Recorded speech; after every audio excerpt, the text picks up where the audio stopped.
Hi, it's Mr. Ramage, and this video lesson is going to look at the beginnings of the atomic age at the end of World War II and set us up for a period known as the Cold War. For the purposes of this video lesson, I'm going to be utilizing the standard for the state of Ohio. So during World War II, the United States is at war with Germany and Italy in the European theater and Japan in the Pacific theater. So we're going to focus on the end of the war in the Pacific. Over the course of the war, the United States had to retake a number of islands during what was called the Island Hopping Campaign in order to defeat Japan. What they needed to do was to secure these islands, moving closer and closer and closer to the mainland of Japan, so that American bombers could launch from airfields on those islands and attack Japan from the air, weakening its military and industrial complex. So throughout the course of the fighting, we're going to experience really strong resistance by the Japanese soldiers on these islands. And that's something to keep in mind for a little bit later in the lesson. As the U.S. Marines landed and retook these islands, very few Japanese actually surrendered. Most of the islands, the Japanese soldiers fought to the last man. And as we get closer to Japanese soil, the soldiers are going to fight even more intensely. But over the course of many months, the island hopping campaign is successful. And once the U.S. takes back control of the Philippines and moves into the area of Iwo Jima and Okinawa, the Japanese are really on their last legs. They are just unable to fight this war anymore, but that doesn't mean they're about to surrender or to give up anytime soon. Now, meanwhile, back in 1939, the United States had begun the process of developing what will become the atomic bomb. In 1938, a group of German scientists had theorized that you could use nuclear fission to create an atomic bomb, a weapon of intense magnitude that the world had never really seen before. Many of these scientists fled Nazi Germany under Hitler's persecution of Jews and others, and recommended to President Roosevelt that the United States use this emerging technology to create this bomb first as a deterrent, and hopefully that Hitler would not develop one himself. In 1940, the U.S. began in secret what was known as the Manhattan Project to develop and then test this atomic bomb. On July 16, 1945, they successfully detonated the first atomic bomb at Alamogordo, New Mexico, giving the United States the first nuclear weapon in world history. Now, the Japanese, as I mentioned a few minutes ago, were unwilling to surrender. The intense fighting in the Pacific had escalated as the United States approached the Japanese mainland. Eventually, the Japanese are running out of resources, materials, and men and begin to resort to kamikaze pilots. And these are pilots that are going to fly planes loaded with explosives into U.S. and British ships, hoping to destroy as much as possible. The kamikaze, or pilots of the divine winds, are going to sink 34 ships.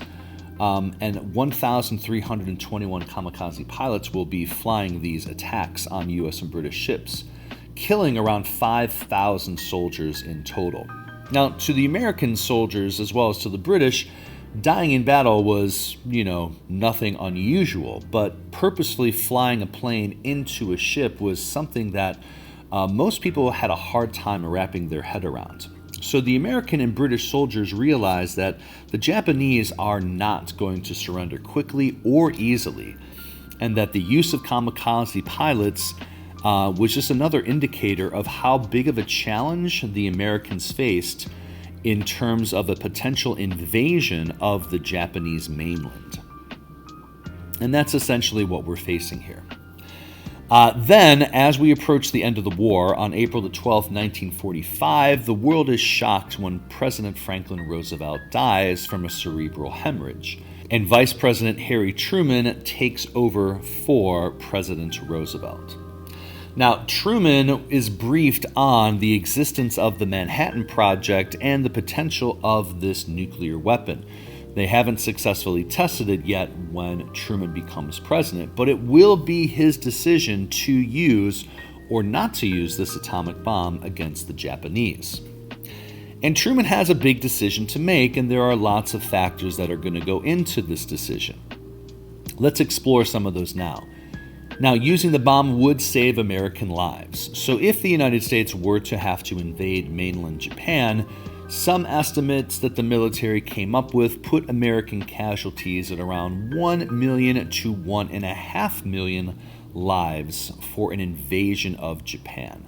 Now, whether those numbers are accurate or not, we can't really say for sure, but we can say that invading Japan would be extremely costly to Americans as well as to the Japanese.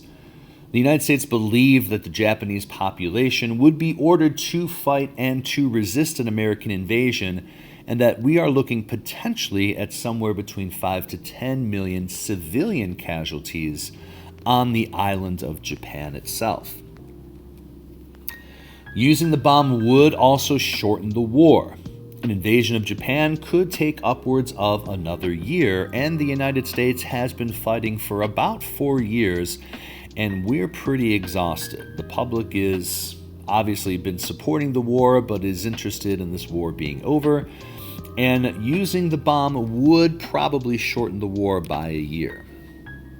And the bomb itself would be sort of a shock and awe. Using this one bomb to level an entire city would send a very clear message to the Japanese as well as to other nations like the Soviet Union that the United States was now the most powerful nation in the world. So we're hoping that by utilizing this bomb, we can shock the Japanese into a surrender. The Japanese had basically already rejected any surrender propositions made by President Truman at the Potsdam Conference. But another factor in using the bomb was to prevent the Soviet Union from making any further claims on Japan and expanding its power into Asia. So we were allied with the Soviet Union during World War II and are going to remain allies with them until the war with Japan is over. We're concerned that the communist Russians are going to spread into Asia, and we want to try to wrap up this war before they can do so. We also know that at some point we are going to have conflict with our allies, the Soviet Union, and the United States wants to establish itself as a superpower nation through the ability to utilize this brand new technology. So not only do we want that shock and awe for the Japanese, but we also want to send a clear message to our allies, the Soviet Union, that they are pretty much outmatched by the U.S. military capabilities. So on August the 6th, 1945, we have the first atomic bomb to be dropped over a civilian population as the Japanese city of Hiroshima is attacked, with 80,000 people killed in the initial blast. And we're not going to go into too much detail of the impact on Hiroshima and some of the numbers and statistics. I encourage you to look those up on your own. But the bombing of Hiroshima signals to the world that warfare has changed forever, as the first atomic bomb, again, levels the entire city of Hiroshima. And it is pretty impressive. But after that attack, the Japanese do not surrender, which leads to the dropping of the second atomic bomb 3 days later on August the 9th, 1945, over the Japanese city of Nagasaki, killing 45,000 people in its initial blast. After some further negotiation, Japan will eventually agree to surrender, ending World War II. But for the purposes of this lesson, we're going to focus more on the use of this atomic bomb. And now that the United States has this technology, it makes America the world's first superpower at the end of World War II. So the United States now has the world's largest military force, as well as its most powerful weapon. And this is going to create a lot of tension between the United States and the Soviet Union. Fast forward a little bit to August the 29th, 1949, the Soviet Union will then develop its first atomic bomb and successfully detonate it and match the United States' ability to utilize this technology to create a weapon of mass destruction. So the Soviet Union joins the United States as the world's second superpower. And this is going to lead us down the path of what is called the Cold War, as the United States and the Soviet Union now are going to sort of face off against each other to see which one is going to be the more dominant and influential country in the world. Over the course of the next couple of decades, both the United States and the Soviet Union are going to engage in an arms race as they developed bigger and more powerful and more numerous nuclear weapons, expanding their influence and power around the world, and bringing us to the threat that any war could potentially end and become a nuclear war. That is something that we're going to cover as we look at the Cold War during our next unit of study.